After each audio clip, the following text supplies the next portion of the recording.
Welcome back to the activation phase. Today I am joined, as usual, with Tim. Hello. All right, it took a while to get in there, but we are covering the Byzantines. Byzantines? I don't know. Byzantines. Who knows? Let's Byzantines. Let's cover. Yeah, I don't know. Who knows? All right, send us a hate mail. Not right, again. Byzantines. Actually, I think we've been okay on the hate mail side. As long as we stay away from the Rus, it's fine. Right, Byzantines. We are, I mean, to be honest, they are probably overlooked like no other faction in that era. They are actually pretty important, and they're kind of sticking around as a rump state of the Roman Empire for another 1,000 years or so. So this is kind of like the, I don't know, to be honest, they were still pretty on top of their game at this particular time, and then the Crusaders were definitely not helping them out by grabbing their land and generally being not very brotherly against the Byzantines, and maybe contributing just a little bit to their downfall a few hundred years later. So I think it's this faction is like incredibly interesting kind of mix between Western and Eastern fighting styles, and it has gone through a gigantic change in terms of FAQ. So do you want to describe maybe quickly all the fluff, battle reports, everything else pre-FAQ? I guess it came out in early 2025, I think. Maybe 20, something like that. End of so everything, before that time, the before times, is kind of irrelevant, I would say. So, welcome to this new world of the business. Right. Yeah. Let's. I think it's fair enough to say you'll see a lot in the older versions or with pre-FAQ that this was a like a levy focused faction. It was incredibly shooty, lots of levy, both with melee, very defensive. Very defensive, kind of like turtled up, and generally it was incredibly tough to play against, but also incredibly unfun to play against because you were not going to do anything entirely like for 6 turns. Then just get attrited away by levy. So I'm glad that they changed it, and I think it's mixed it up. I'm not sure in terms of the power level yet where they'll exactly land, but I think it opens up some possibilities. So, Tim, tell us about the new 2.0 Byzantines. How would you play them, and what's the general playstyle? Well, honestly, I'm honest. I'm not sure yet. We'll see, but I think it's easy to say that they support the mounted units much more now. So your warriors with composite bows, or your Hearthguard, or your warlord are much more interesting to play with now. Compared to what they were before, because then the abilities supported the levies much more. So, and it kind of supports smaller units or interesting unit sizes, I should say. And then when you're charging and stuff, or when you're defending, you can put fatigue, and you can move fatigue free, and there's a lot more going on for these now. So, yeah, let's talk about that. Likewise, because I think this is basically like it feels like we're opening a whole new book again. Like the old pre-FAQ, we kind of knew what all the factions were doing, and now I think it opens it up and makes it very interesting. So let's start off as per usual with the equipment options. So very simple. Great. Actually, it's not too bad. So the warlord can only be mounted on a horse. No special equipment, obviously, in this age. The Hearthguard, same as the Hearthguard. Because the rest are just legendary units. That is correct. So you have, it seems like a lot, but actually it's pretty limited. So Hearthguard mounted on horse. The rest are legendary. I mean, it makes it pretty cool. I also don't understand why the Varangian Guard were put as like a legendary option. I think they missed a little bit there, could have kind of put it in somehow without being legendary to get some play, because it is an incredibly cool unit. I agree. Anyway, I'm sure maybe some way we can change that. The warriors are also have no option, so it's horse with a composite bow. And then the levies, either melee, crossbow, or bow. So actually only we have 5 options, or 6 options. The warlord on horse, Hearthguard on horse, warriors on horse with composite bow, and then levies, all the options. So good. Right. Yeah, nice. And so that's a good one. So what dice are they using? They're using the nice little purple Roman dice, which I am a big fan of, I must admit. Yeah. So I quite like those ones. And even the dice went through an FAQ, right? Because the old version has the full white helmet and like the standard, and the new one has the. The old version. The old version had only the outlines, and the new one has the full. That's I have the original dice from the first Age of Invasions, and they are the completely filled in ones. So the outline is the new version. I think you're lying. I think we can. I'm willing to bet 10 whole euros on that, which is like a month's wages here in Europe. Yeah. All right. Anyways, we will sort this out, and whoever loses will have to make a public apology and give up their month's salary. All right. We'll put the one of the dice symbol into the thumbnail of the podcast. So now you know why that's in there. All right. The basic abilities. I'm not going to say these names. Actually, I am, because it's going to be funny. So the Hearthguard are called that's like Cavalleroi. Okay, that makes sense. Taxatoi for the warriors, and the Taroi and Psiloi for the levies. So interesting.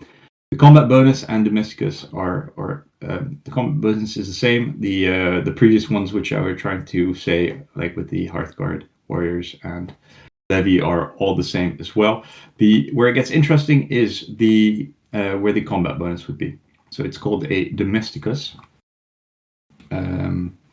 So immediately after rolling your Saga dice, put up to 3 inactive Saga dice here on the top right-hand corner, or take all the Saga dice placed here and add them to your inactive Saga dice, showing the face of your choice. So that's pretty special, I would say. Pretty nice. So I think where they're going for is that this is like a relatively professional force known for like their deep understanding and study of warfare and tactics, and basically they wrote some interesting books on warfare and tactics and everything else. And I think I forgot the guy's name. Anyway, so I think that's basically covering this, that they know what they're doing basically, and it's as close to a professional force as you're going to get in this day and age. All right, Tim, do you want to kick off the advanced abilities? Yes. All right. First advanced ability is called Last Defense, and it's a melee or shooting reaction ability that can take either a common or a rare. And it says the enemy unit discards 2 attack dice, or 4 if you use a rare. Kind of easy. Discarding 2 attacks or 4 is one of maybe the less exciting abilities on this board. It's not bad. It's not great. It's okay. Yeah, it's okay. All right, next one. Using any of the dice facing, so that's always nice. It's called Strategicon. It's an activation reaction. Trigger this ability after an enemy movement or shooting activation has been resolved. Immediately remove a fatigue from one of your units, or up to 2 of your units if you have used a rare. Yeah, this is sweet. I think this is so incredibly good, especially you have the warriors kind of coming to the forefront now again. Actually, it's good for anyone. It's good for your warlord if you want to throw him in and keep him alive during their turn. There is absolutely no downside whatsoever. I think the rare we need to check. because it is a little bit spendy. However, remember you do have the Domesticus ability, so you can get those rares whenever you want, basically. Yep, but rares are in high demand on this board, so almost every ability can take a rare. So or 2 rares. Let's talk about or 2 rares. That's crazy. Let's talk about the next one. It's called Mixed Formation. It's an activation react. What is wrong with me today? It's an activation, not an activation. So it's Mixed Formation. It's an activation. It can take a common or a rare. And it says activate a unit of levies without ranged weapons to make a shooting attack. They count as being armed with bows. If you use a rare, they get 2 bonus attack dice for each other friendly unit within short. So this was one of the most, I don't know, it really defined how warbands were built pre-FAQ, because you just brought one of these small levy units, or one of these levy units without bows, and then shot 8 shots every time. But it's really important to note here that the initial pool of shooting dice cannot be bigger than 8. So this might look insane, but with the current rules about like shooting common pools, this can only ever be 8. So even if a unit of 12 levies that already generates 6 attacks has 3 more units next to them, they don't get 6 additional, so up to 12, but they will be capped at 8. So the common is good here, and the rare isn't as good as it seems. Yeah, and it also makes it. It means like if you take a unit of levy with melee stuff, they're not just sitting in the back doing nothing. They're just good. So that helps. All right, I think this one's just like. Also, it's like activate levies to shoot on a common, so like it's good. Yeah, it's good. It's good. It is good. The common is good. Yeah. Yeah. All right, let's move on. The next one is the first 2 dice abilities, common plus a uncommon 1000-Year Empire, which is a sweet name. It's an orders reaction. During every melee and shooting attack until the end of the turn, your units gain a defense die for each attack die gained by an enemy unit. And this is what we're talking about, that they were just going to hunker down and never die. This is just absolutely sick on melee levy, who are just going to close ranks all day, every day, and not die. Especially our previous episode was covering the Crusaders, and there you can get a decent amount of extra attack dice. And this is just like, okay, thanks. I'm gonna, like, for every dice you gain, I basically have like 50% chance of canceling it anyway. So actually, for every unit as well. So all in all, incredibly sick and gross and good, but 2 dice, which is a little bit painful, especially with all of the other dice that you need. But I think it's just good. Do you know how this, because I'm not super sure anymore, do you know how this interacts with bonus attack dice? That's a good one, actually. Well, let's see. Like, your bonus gets added to your... Actually, no, because this is an orders reaction, so it covers everything, right? You play in your opponent's orders phase at the end of their orders phase. So I'm actually interested to also see, like, with the pagan peoples, like the Terra Evita and stuff like that, like how that interacts. Oh yeah, I just checked the. I'm sorry, I just checked the back of the book, and it says it's only for Saga step or step 3 of melee, right? So when you play Saga abilities, and this isn't for the bonus that you can get for before that. Okay, so like the Terra Evita from the pagan peoples and stuff like that, they would just get the bonus, and then anything they would get above that, you would get the extra defense dice. Yeah. But all in all, like, it's not a bad thing, right? Like, you have so much shooting with composite bow factions in here as well. This keeps both your levy guys alive and also your like your composite bow mounted warriors, and even if you want to take like the mounted Hearthguard, stuff like that, it just makes them that little bit more survivable if you really need to. Yes. Yeah, and I think into some warbands like Crusaders, this will pay for itself easily. And you can always just wait to play this until you see how many attack dice generating abilities your opponent has put on, like on his board, on their board. So yeah. All right. Next up is Atanatoi. No, don't know how to say that, but it's the same name the legendary unit they have gets, and it's an activation that takes 2 uncommons. And it says activate a unit of Hearth cards for a charge. Your unit's armor is increased by 1 during this melee. And JP, I think it's it's no secret that we sometimes record 2 episodes back to back, and we recorded as you said, we recorded the Crusaders one like an hour ago, and they literally have the same ability. They have the same ability, but for the Crusaders, it costs a common and an uncommon, and so that's a bit unfortunate. That this one is literally same ability, but it costs two uncommons. So the increasing your armor is always powerful, but it's also really expensive to put 2 uncommons here for a charge that's still generating fatigue and while increasing your armor. Yeah, sure. I mean, if the ability just read increase your unit's armor in this melee by 1, then for an uncommon, yeah, I'd absolutely play that. That's super good. But you can't use We Obey to get this, or something like that. Yeah, it needs something extra, right? Like it would need like a charge, like plus short or something on the charge, or something like that or get 2 attack dice or 2 defense dice or something. That's completely fine. But this isn't. Yeah, because this doesn't feel worth it.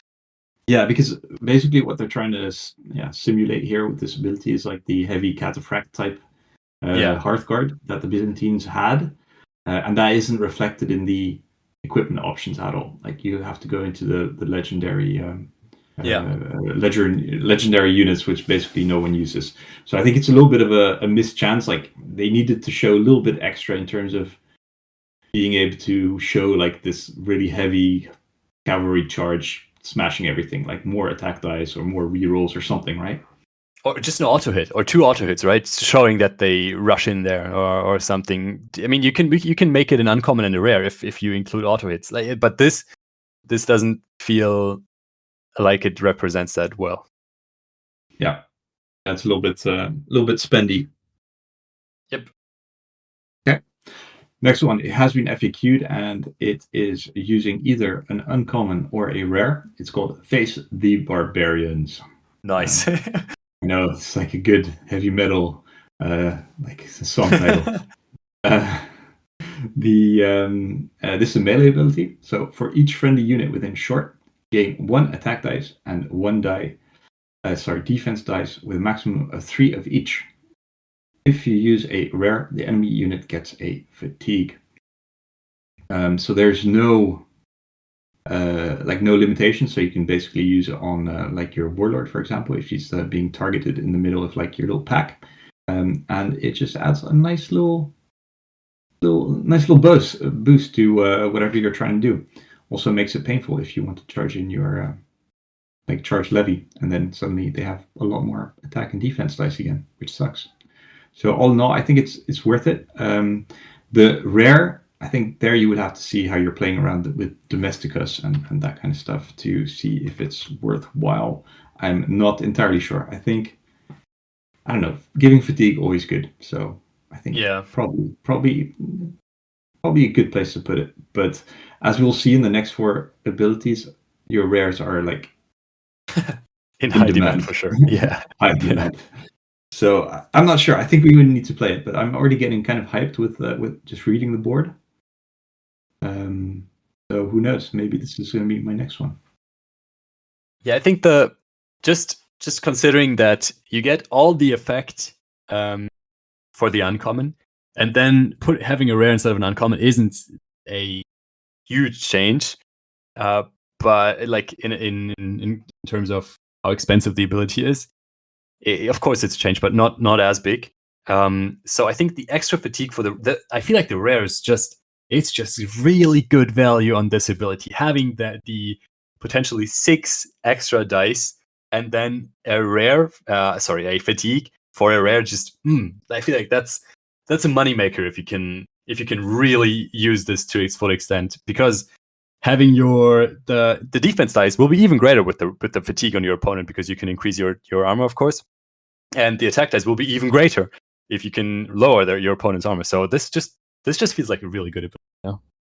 Yeah, and even if it's like just used in your opponent's turn or your turn, you can, basically you can ensure that they have an extra fatigue, like 2 fatigues, if you don't want to use it at the end of this particular melee, which is basically shutting down like a unit of Hearth Guard or whatever. So I think I think we are what we need to study and have like a session after we've done all the abilities is to figure out the Domesticus play. I think that's going to be interesting. Yeah. All right. Yeah. Let's get into the next one. That one's mine, right? Yeah. And it says Our Comrades' Shields. And it takes an uncommon or rare, and it's a melee or shooting reaction. And it's for mounted units only. If a unit is within short of another friendly unit without ranged weapons, it gets a +1 bonus to its defense dice. And if you use a rare, you gain 2 defense dice.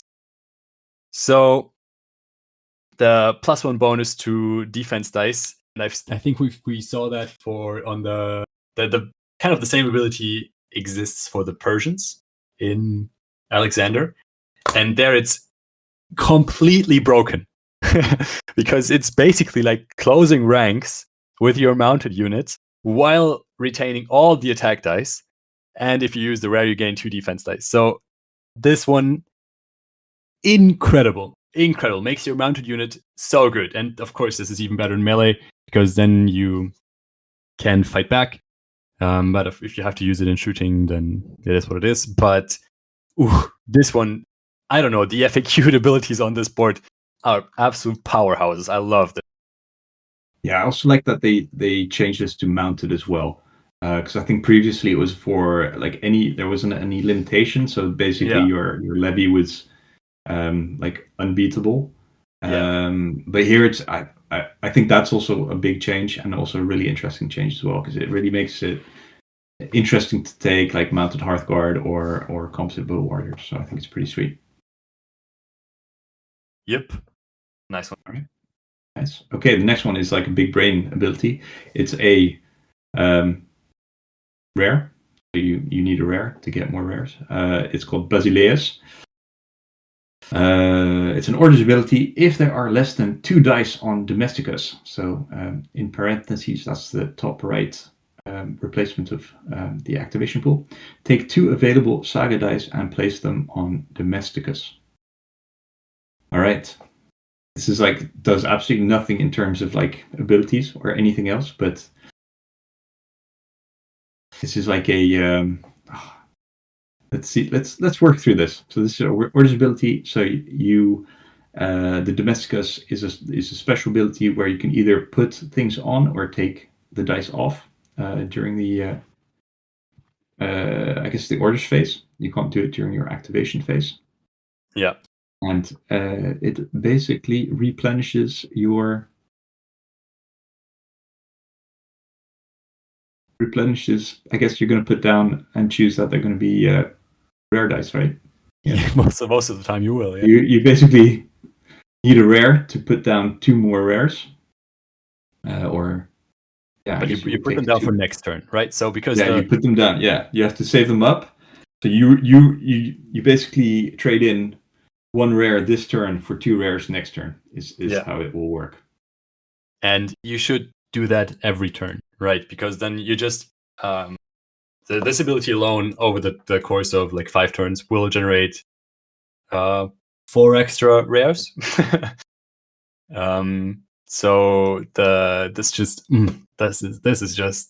is good. And then in one of the turns where you feel like, okay, I need to kind of win now, you just have an additional rare just left over. So you roll your dice and you still have 2 rares saved up from last turn, which feels incredible. What the heck?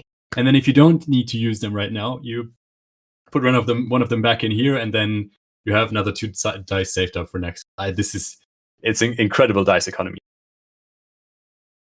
So this really snowballs as well. I guess you just have to, like the first turn you put it's basically like what is it? The Carolingians. Basically, you put some dice for the future. Yeah.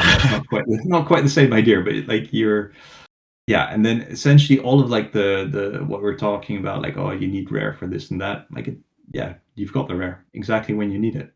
Like your general is like has complete control of the battlefield and can choose when to use the rares. So I think Absolute Chad, that general. Yeah, he's legit. Okay, cool. All right. I need to paint like a Byzantine warband now. Okay. Tim, All right, let's talk about the next one. And I think that talking about rares. Let's talk about the next one. Yeah, exactly. Perfectly sums up what feels so weird but actually works for this warband. And it's called Constantinople, and it takes 2 rares. So I think there's only one other ability for the Anglo-Danes that takes 2 rares, but this says this is orders reaction. It says until the end of the turn, your units get 2 bonus attack dice and 2 bonus defense dice during each melee. And it's very good. It's a really good ability. Especially if you can make sure to have like 4 melees. But again, it's 2 rares. So but it's in the orders phase. So there's so much going for it. There's so much going against it. So putting 2 rares here, I think, is entirely optional. Because the rares are so good on the other abilities, especially on the ones that got FAQ'd, that it's completely optional if you want to put one here. And if you do, you have an insane turn. If you play this in your opponent's turn, then they will do nothing. So you spend your two dice, and then they can't do anything unless they shoot you.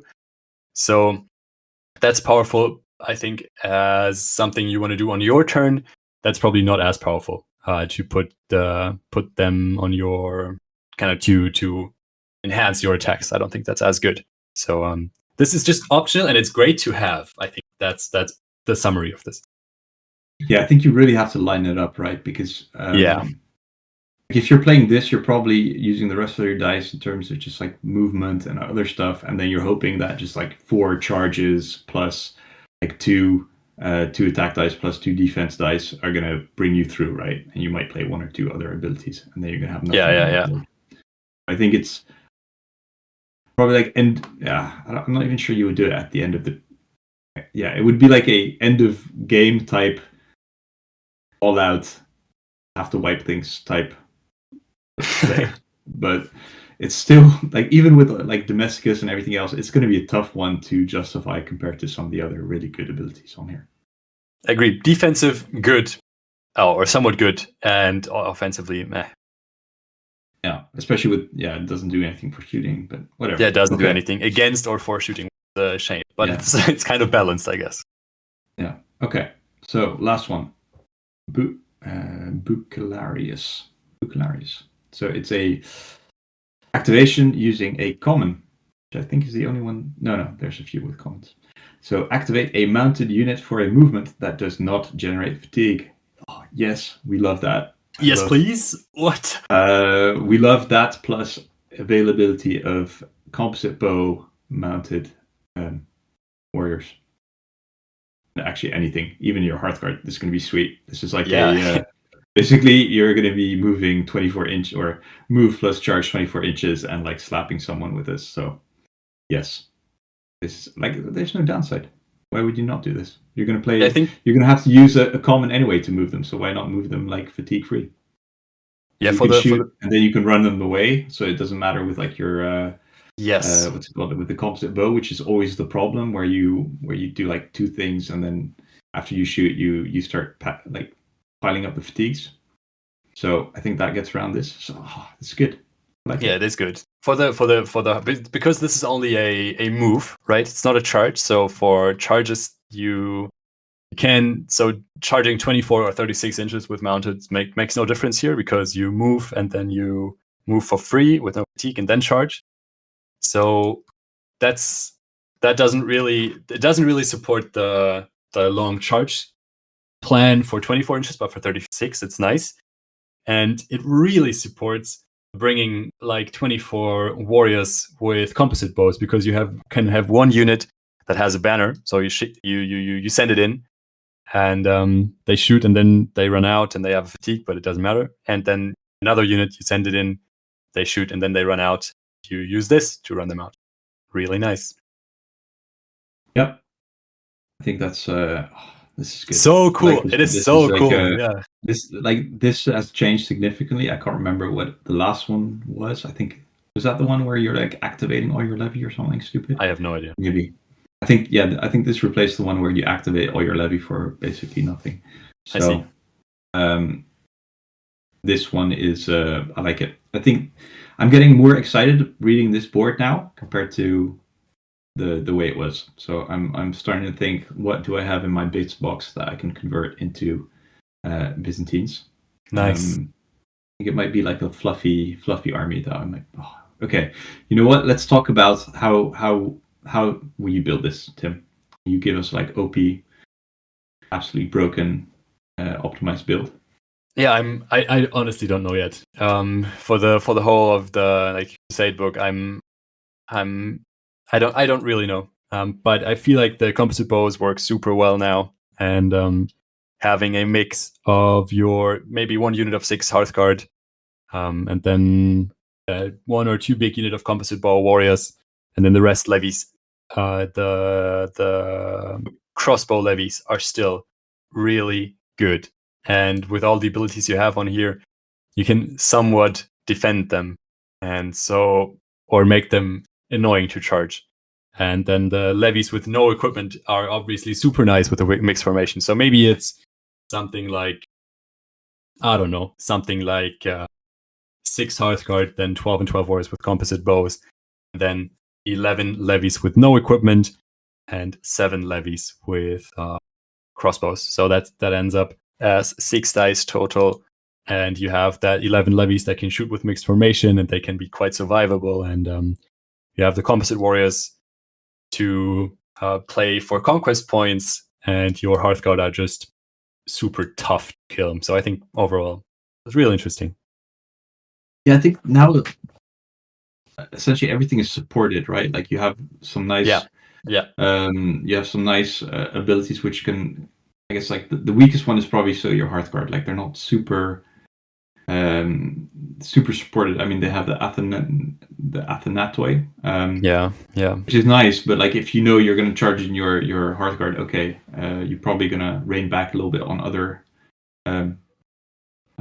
people. But even there, like you can charge in with your Hearthguard and then hit the final ability, the Bucellarius, and then run them back so that they're not sitting out there getting shot up by composite bow warbands. Like, yes, you're gonna not do much the rest of the turn, but if you just want to go in, slap someone, like slap a unit, drop a dice, wipe them, whatever, and then run back, I think that's a really good option.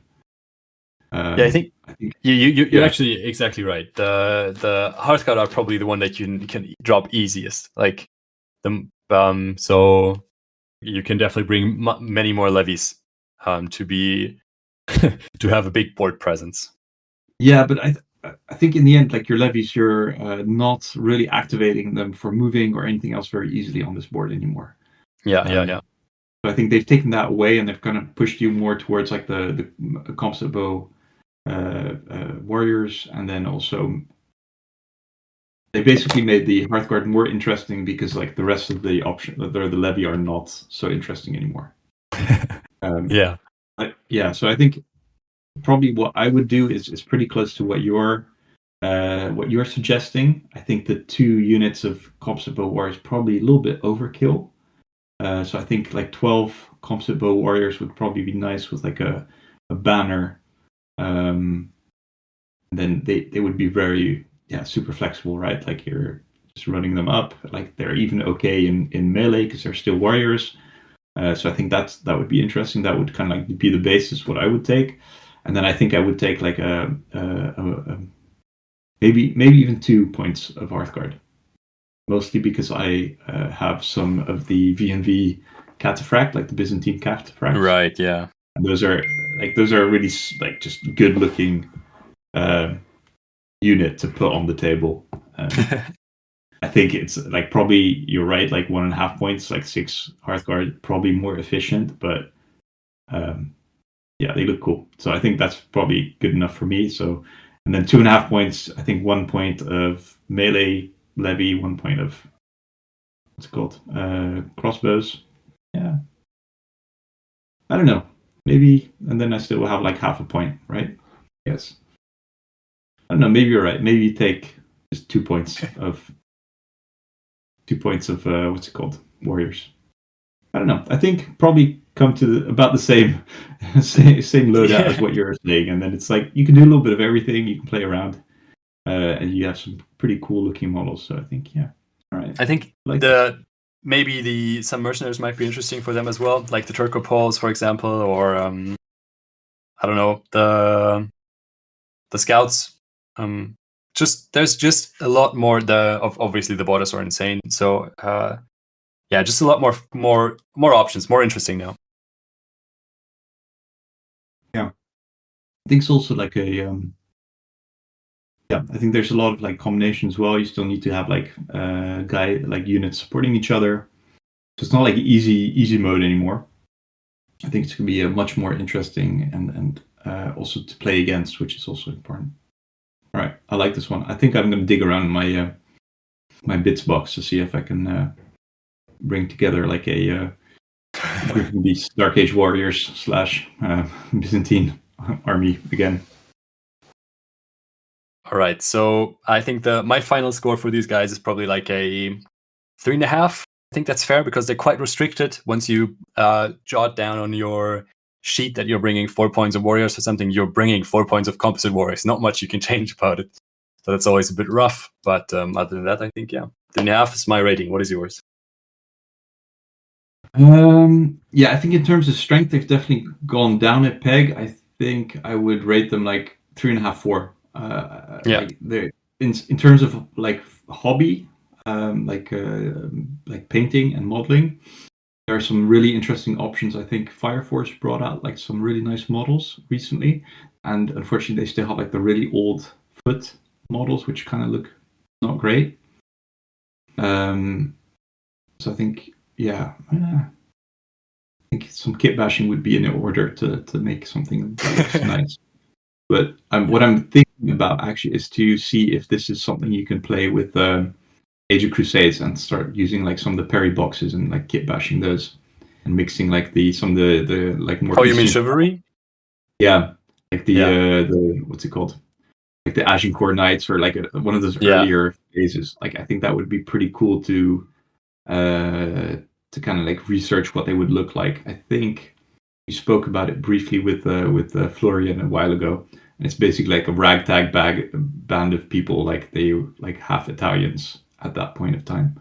So I think that would be really interesting. So I'll dig into this, but I think the playstyle much more interesting than just levy spam. So I'm glad they updated this board. Yeah, me too. All right.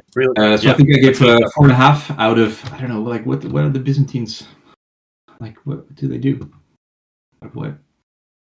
Souvlakis? No, that's Greeks. They're Greeks. All right, 4.5 Souvlakis out of 5, or 3.5. Yeah, I can't remember what I said. 3.5, I think. Yeah, I'll join in with 3.5. Yeah. All right, are we going Souvlaki or like Uzo? Ooh, I feel like both is offensive, so I'll just go with both. Just both. Yeah. All right. No, I think this is a massive improvement, so I'm happy they changed it. Okay. Thank you, everyone. All right. Thank you for listening in. And the next episode you'll hear is any of the warbands, because we don't plan stuff. All right. Enjoy, everybody. All right. Bye. Bye.